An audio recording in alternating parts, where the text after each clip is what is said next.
Hey everybody, Billy Watkins here with the Whole Package by Premier Packaging. Perhaps you've seen some of these products in front of me today, or even better, you've tasted them. They're in your pantry, Dan-O's Seasonings. Got a couple of guys with Dan-O's with me today. Tell us your name. What do you guys do? Sure, absolutely, Billy. So I'm Tyler Watson. I'm VP of Sales over at Dan-O's Seasoning. It's Dan Good, Dan-tastic, Dan-O might be the best Dan seasoning you ever had, and it's that yum get you some. You're in sales, huh? I am.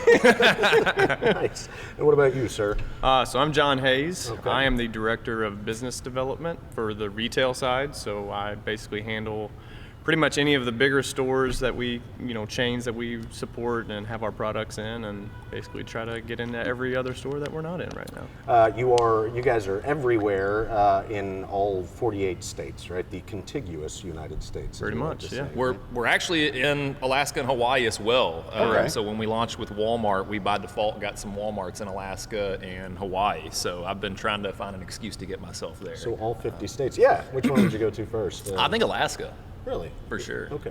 Yeah. Have you ever been to Hawaii? You've not been. I've not been to either of them? one of them, so yeah, it's on the bucket Alaska list. first. I think so. Yeah, I think there's some pretty cool. Alaska over Hawaii. I think What there's I would some do cool Hawaii. action. You would do Hawaii. Yeah, I okay. would. I think I'd do Hawaii. But so Dan started this thing. I mean, basically he was an amateur chef. Yep. And was he just creating his own spice blends, that sort of thing? Yeah, so I think there's multiple parts to this story that are really cool to tell. So the early inception of Dan-O's was Dan by himself. He created this proprietary urban spice blend. Had no idea that it was low sodium. Wasn't focused on some of the health attributes and value props that we really sell on today. But what Dan did do was share this recipe among college friends and things of that nature when he was doing late night chicken, and so on and so forth. And so.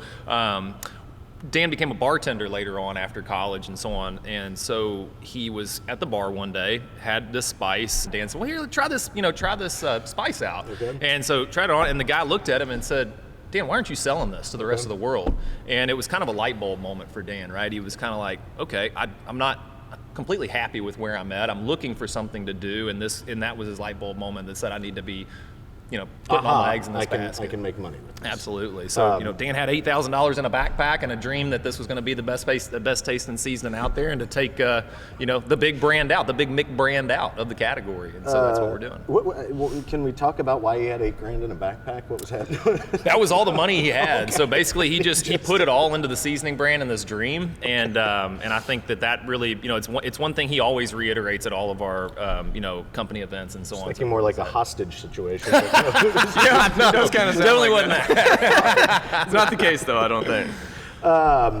So there, to start, when he first got going, once he went from the money in a backpack and a bar to marketing this product, you guys kind of marketed it in a unusual way. How was that? Sure. So I think there's multiple phases of what happened. So Dan started just going door to door here locally to the health food markets and butcher shops of Louisville, Kentucky here, and he had some good support early on, but not a lot of legs other than just it being a great product. And an important part to add is that, as he got this FDA approval and started looking at, the certification, just making sure that our product was retail ready, he found that there are all these great value props, like it being low sodium, all natural, no sugar, all the things I say, all the no's and lows you look for on a bottle or on ours, and that's what, the consumers are looking for. So, Dan spent a lot of time sitting in the spice aisle and watching what people were doing when they picked up a bottle of seasoning. And, that's something that I never forget, and I do the same thing. It's like, and he would ask them, he'd say, hey, Billy, what are you looking for on that bottle? Right. And so that's how we modeled our packaging, and our label was based off of what the consumers were saying. And I don't know that a lot of brands are really doing that. I know early on, maybe 2018, I love going to the state fair. I mean, how do you not, Yeah. see the animals and the rides, The donut burgers. the donut burgers, and that's when I first encountered Dan-O's, and it was either 2017, 2018, so I'm assuming it was Dan. Absolutely. At the Yeah, table, for sure. selling me on, and he couldn't have been a better marketer of the product, and I walked away with several, probably whatever he was selling, I got. Thank you. And, yeah, continued to this day. So there's kind of a similarity between you guys, Dan-O's, and Premier. I think both of our founders, John Gaynor has a very entrepreneurial spirit, Right. As does Dan. Talk about the relationship between Premier and Dan-O's. Yeah, so I think right now the majority of it is a lot of our e-commerce. So like the packaging that the bottles go in that go to our co-manufacturer that basically goes out to any of our online sales is supported by Premier. I know we've done a couple of other things in the past and things too, but I mean we're growing at such a crazy rate that we have no idea of what the future is going to hold. And anybody that can tell you they know the future is not someone to trust. But so right now that's what we're doing. I think it's something like, I think we've done like 60,000 boxes, some odd like that this year so far with the online. So I know we're transitioning to doing a lot more of the retail, but our e-commerce will always be there. I mean, that's how we started with the website and people ordering it online. We're the bestseller on Amazon. So that's where we've been a partner with you guys for so far. Okay, so that's a large part. I didn't realize that. I was just thinking maybe in stores, but it's mostly online. Oh yeah, we do a lot of e-com business. Okay. So we have blends that are not nationally available, that maybe are on a regional base or just online only blends. And so you guys have been a great partner in supporting us with the Corrugate to get those out to the people who need flavor in their lives. How did it start? The relationship between Premier and Dan-O's. So Meredith, our COO, got into contact with Nick on your sales team, and I believe they just kind of had a back and forth of it was important to us to find a local partner, right? I mean that's key, is to have somebody that you can go to very quickly and pivot when things start to grow like at the rate that they did. And so I think that was really beneficial. And then from a cost efficiency standpoint, you guys were very competitive in the marketplace and were able to get us what we needed in order to supply the demand that we were seeing. So, but you said something, and I want to kind of elaborate on it a little bit. I think Dan-O's and Premier, from a sales side, at least speaking for Dan-O's, is you guys use the word curiosity. You're curious about your customers, and I think that's so important because we are too. We want to know, just like I said, Dan was curious about what they were looking for on the bottle.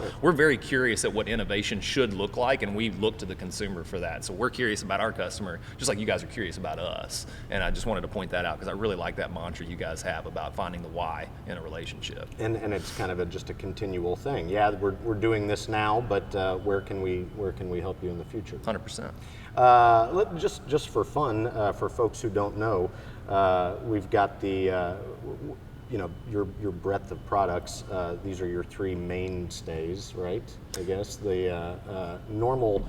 Original? That's the OG right there. That's OG. This one here. It's spicy. Spicy. So OG with a little kick. And then And then our Chipotle, so it's a little bit different flavor profile. Smokier. A little smoky, yeah, a little sweet smoky heat That's to what it. everyone says, for sure. I was just hearing the other day a news story about if you don't sprinkle as much salt on your food, you'll have less heart issues and problems. So that you find that the low sodium is one of your biggest selling points? I think it's number one. I mean, I think it's important. All the other ones are important too, but I think that the low sodium, it hits home, and I think it's really cool. John pulled up a map of where the most seasoning is sold in the country, and it was in the southern region of the United States. Right. And then we also looked at a map that was folks who die of heart disease, and where that is really concentrated in this country. And if you overlay the maps together, it was identical. And so we're trying to help there. And so not to say that I love piling on some salt to my food, no doubt about it. I mean, we all love the taste of salt. Unfortunately. But what we're able to do is get the right amount of salt, and the salt we do use is natural unrefined sea salt, so you get that good salt flavor. But we also use like lemon peel and orange peel in our blend, which gives it a zest and helps accentuate that salt flavor. So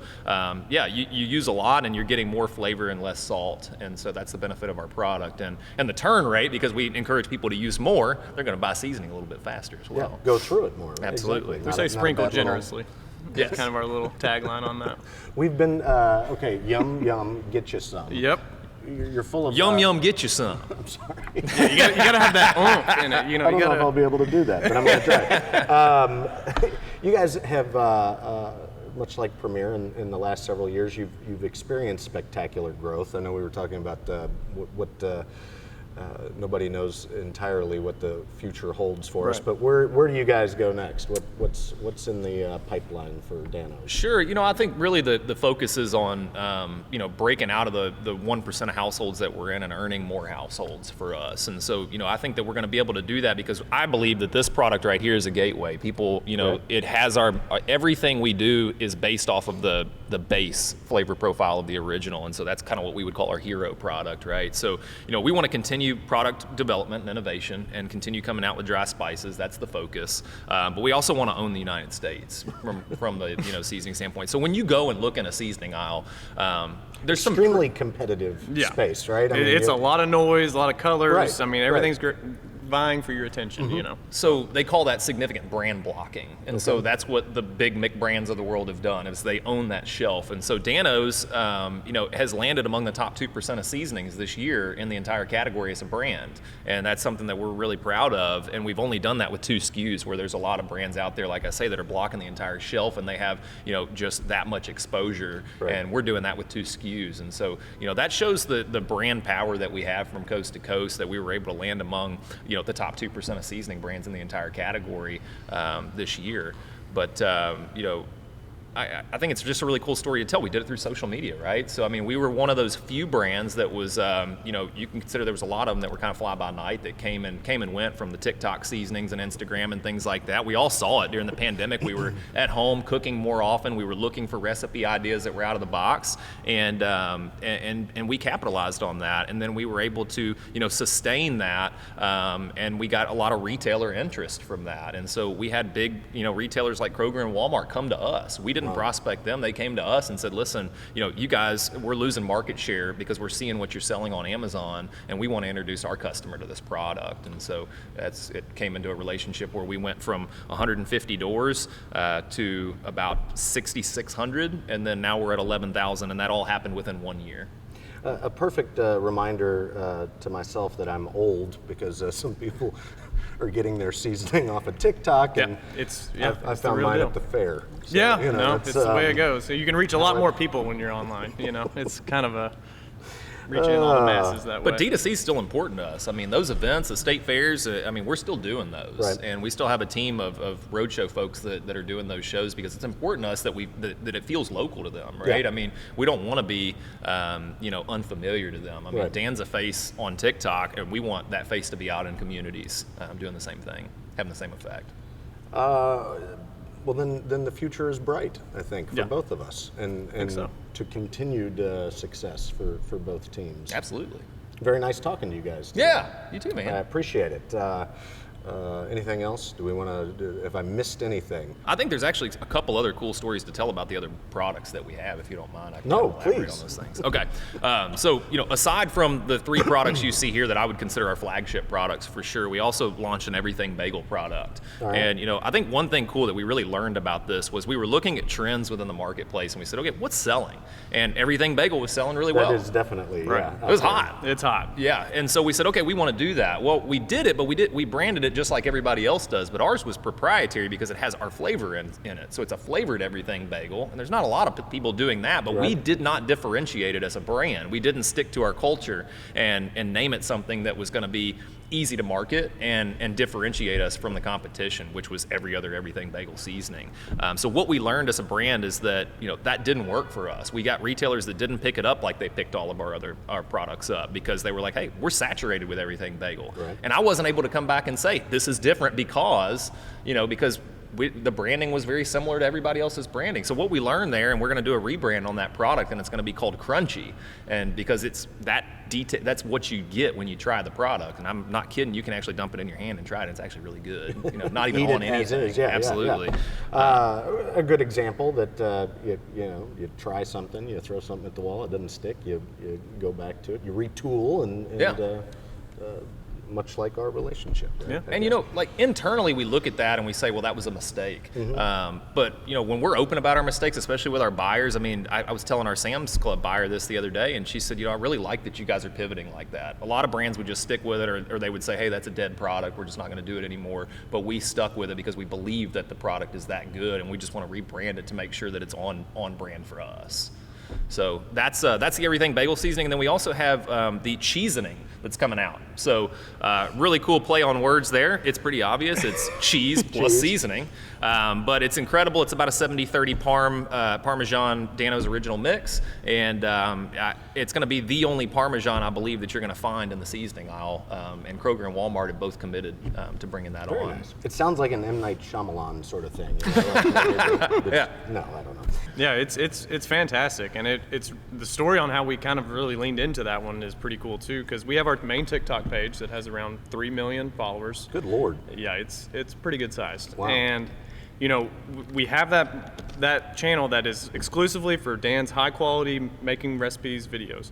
Well, Dan has his other account that's, you know, it's Dan, and he's the Dan Show, and he's, you know, hitting crazy golf shots or whatever, you know, all that sort of It's stuff. his little sandbox. It's to his play. it's his little fun, you know, have fun Shows in there. personality, yeah. Well, he late one night just says, you know, I'm going to go back to shooting. I'm just going to shoot a little video on my phone, like he did, you know, to get to where he got to.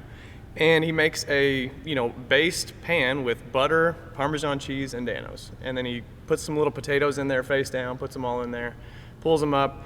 And within a day, that video, that, you know, that much, much smaller account had 10 million views. And it just blew up. And now it's over 20 million. And from just Dan's little personal account. And Right. now his little personal page has 500,000 followers or something along those lines. And so it's like, the dude just, I don't know what it is about TikTok, but they can't get enough of him. It's just, he's a celebrity on there. It's insane. That is crazy. I need to get on this TikTok. You should. I mean, they may or may not be stealing personal data. I don't know. Yeah, but if you want to lower your attention span even right. more than it already is That's these right. days, Yeah, you you know, can lose a lot of I think we're time on below a there for goldfish now. I'm sorry, you know? what? Yeah, exactly. I think we can't look at anything anymore. Tyler, John, very nice talking to you today. Likewise. About Dano's and about the relationship we have together. Ditto. We should do this again. We should actually, I feel bad because we didn't really taste anything. I'd like to have, we should have had some food here. Yeah, we should have brought some chicken. absolutely do that. Do a little bourbon tasting alongside Little that, bourbon maybe. tasting. Yeah. Because I think if I'd really be able to do the yum, get you some. See, I think that wasn't quite right. I need like a load of the seasoning on something. Do you have a preference? Steak, chicken, pork? What's your favorite? Chicken's where it all started, so Okay. I mean, I think that's the easiest application, but it truly is great on everything. Okay. I'm a chicken man myself on Chicken it too, man for sure. yourself. The original chicken thigh recipe on the bottle is dynamite. I'm just thinking, Dynamite, excuse me. Sorry. Danomite. Danomite. That's another Fantastic. one we did not do. Well, great talking to you today, guys. And until next time, I'm Billy Watkins with the Whole Package by Premier Packaging. Thanks. Do you have comments, questions, or ideas about this topic? If so, we'd like to hear from you. Please visit primpack.com/podcast to let us know what you think. Thanks.